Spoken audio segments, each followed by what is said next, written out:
Good evening. I'm so glad that you are able to join me this evening. It's been a while since I have been able to share with you in this way for our midweek Bible study, but I'm excited to be able to look into the book of First John together tonight. The Gospel of John is my favorite of the books in Scripture, and the letters of John are follow closely as they share a lot of the same themes, and we're going to talk about that a little bit this evening. But we are in First John chapter 3, and I'm going to read verses 1 through 10 to get us started. See what love the Father has given us, that we should be called children of God. And that is what we are. The reason the world does not know us is that it did not know him. Beloved, we are God's children now. What we will be has not yet been revealed. What we do know is this: when he is revealed, we will be like him, for we will see him as he is. And all who have this hope in him purify themselves just as he is pure. Everyone who commits sin is guilty of lawlessness, and sin is lawlessness. You know that he was revealed to take away sins, and in him there is no sin. No one who abides in him sins. No one who sins has either seen him or known him. Little children, let no one deceive you. Everyone who does what is right is righteous, just as he is righteous. Everyone who commits sin is a child of the devil, for the devil has been sinning from the beginning. The Son of God was revealed for this purpose, to destroy the works of the devil. Those who have been born of God do not sin, because God's seed abides in them. They cannot sin, because they have been born of God. The children of God and the children of the devil are revealed in this way. All who do not do what is right are not from God, nor are those who do not love their brothers and sisters.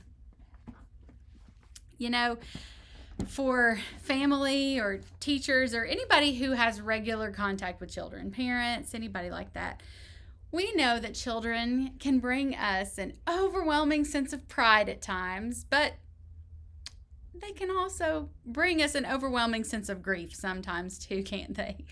Think about when your children were small, or small children that you know. Sometimes they can be the most joyful, happy children, and then sometimes in a moment's notice there's a meltdown for something sometimes we don't even understand, and that sweet child becomes this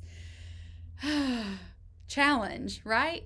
We love them through it all, but there's definitely lots of things involved in the adventure of raising children, or even if not in a parenting situation, even teaching them.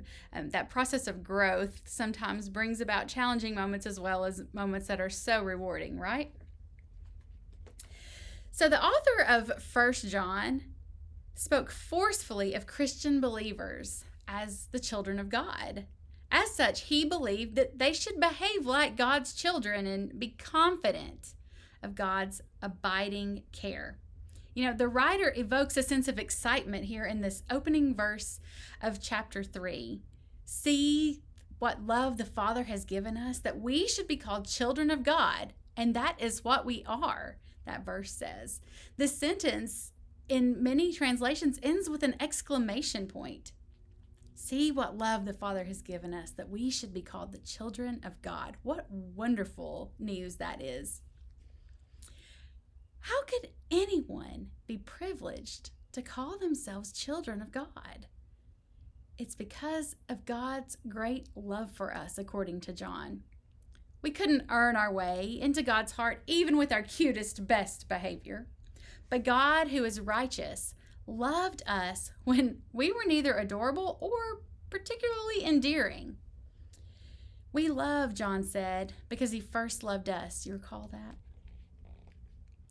The writer describes God's love with the word agape, which was a term that was very rarely used outside of Christian circles. Early believers used it to describe the kind of selfless love that God has shown to us and expects from us.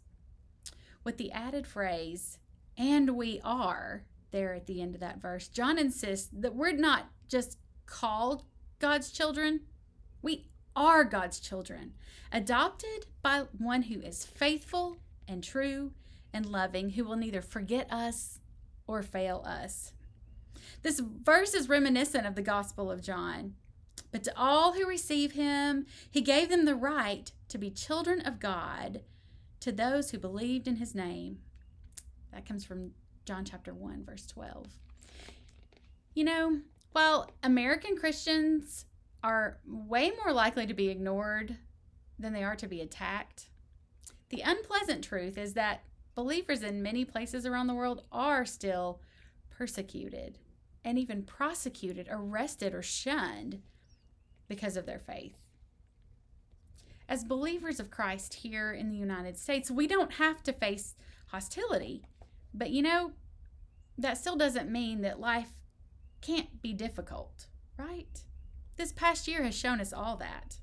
Heartache and tragedy can come even within a supportive community, even to those of us who are called children of God, right?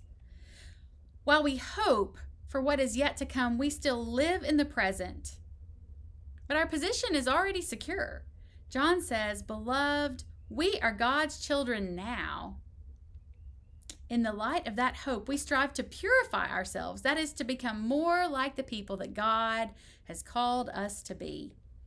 John urges all believers to that same end, to look toward the day when we will meet our ultimate parent, God, and hoping that when we meet him, there will be a family resemblance between the way that we live our lives and the example that he has set for us. The imagery of childhood implies a need for growth, for us to mature and become more like our ultimate parent. For that to happen, we have to take the issue of sin seriously. We might be alarmed by verses 4 through 10 that we just read. A surface reading might suggest that true believers will never sin. But we know that we sin. Does that mean that our beliefs are insufficient? It can be helpful as we read these verses to understand a little bit about verbal tenses in New Testament Greek. I am one of those people who loves grammar. So this is the kind of stuff that I get excited about. Some of you all might not get so excited about this, but hang in there with me because it's going to teach us something really important. So the present tense typically indicates ongoing or continuous action in New Testament Greek. The aorist tense generally suggests point action, usually in the past, but sometimes in the present. And the perfect tense describes something that happened in the past, but continues to be true in the present. Okay? So in verses 4 through 6, John addresses the subject of sin. Everyone who commits sin is guilty of lawlessness, he says, but no one who abides in him sins. No one who sins has either seen him or known him. Now, this statement seems strange, for John has previously argued that anyone who claims to be without sin is a liar, but those who confess their sins can trust Christ to forgive, restoring that relationship. Well, there is some comfort in knowing that the verb underlying who commits sin in verse 4 is a present participle. And the verb translated twice as sins in verse 6 is also in the present tense. So this suggests the sense of continually practicing or living in sin as opposed to one who strives to do right but occasionally stumbles. Do you see the difference? Are we trying to do right but sometimes mess up along the way? Or are we happy to continue living in that sin? The Greek word used for sin is one of the few Greek words that I remember from seminary. It's hamartia. And like its Hebrew counterpart, it reflects the idea of falling short of the mark, failing to live up to God's standards, violating the ethical and moral ideals expected from a child of God. Sin creates a barrier between humans and God, precluding fellowship. But John reminds us Christ was revealed to take away sins, and in him there is no sin. As we abide in Christ, we strive to follow Jesus' teaching, and we are less enthralled to sin and more open to fellowship with God. If Christ has forgiven our sin, we are free from its bondage. That does not mean that we become perfect and never fall short. We all know better. Still, those who abide in him seek to be more like him. In verses 7 through 10, the writer shows very little patience with those who hold flippant attitude towards sin. He considered them to be children of evil. He imagines a conflict between the power of evil and the Son of God, who was revealed for this purpose to destroy the works of the devil. In this verse, practicing sin and sinning from the beginning are also in the present tense. And the word translated as devil is diablos, where we get our word diabolical, a term that means slanderer or accuser. The Old Testament counterpart, though different in some ways and not considered evil, was ha-satan, which means the accuser. So John hopes that as the adversary was unsuccessful in tempting Christ to abort his mission, so God's children would resist temptation and choose to live in righteousness rather than sin. The language in verse 9 is surprisingly graphic. It describes Christians as being born of God because God's seed abides in them. Just as human parents pass on genetic materials to their children, something of God's nature is implanted in believers. Thus, John says they cannot sin. It's a present infinitive there, because they have been born of God.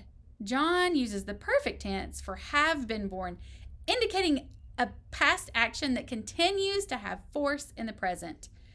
Past forgiveness inspires present obedience. So because we have been forgiven, it inspires us to continually try to be obedient to Christ and his teachings in the present. This is how John says one can identify a child of God and a child of evil. One's daily walk, whether characterized by sin or by an effort to overcome sin, that shows who one's parentage is. Are you a child of God or a child of the devil? You know, few movies portray the contrast between good and evil better than the Star Wars series, which happens to be one of my favorites. In this series, Luke Skywalker battles the powerful and malevolent Darth Vader, a good man gone bad, who also happens to be Luke's biological father. Hope that's not a spoiler for anyone. Darth Vader implores Luke to come to the dark side, as he has done.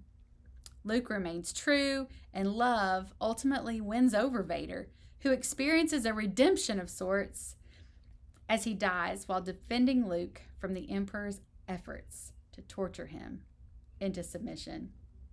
When watching Star Wars, it's not hard to tell who is on the good side, the light side, and who is on the bad side, the dark side. When observing those who claim to know God, Jesus tells us it should not be hard to distinguish between the children of God and the children of evil. What does our living say about which side we're on? That's the challenge that I want to leave you with for this week.